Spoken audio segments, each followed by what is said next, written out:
The new issue of Barde Biz business catalog has been released. Presentation of second issue of Barde Biz business directory was held at Gulzemin Recreation Center in Ashgabat. Celebrities, influencers, and business persons from various circles were invited to the event.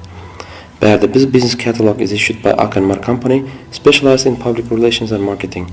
The catalog includes reference information about businesses operating in Turkmenistan in various fields like F&B, services, clothes, healthcare, logistics, manufacturing, IT products, home appliances, stores, and many more.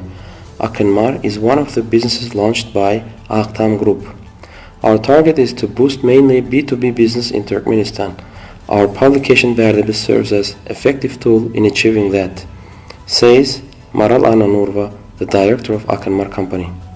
Aktam runs businesses in several fields. One of them is Aktam Bazari, a unique marketplace for B2B exchanges.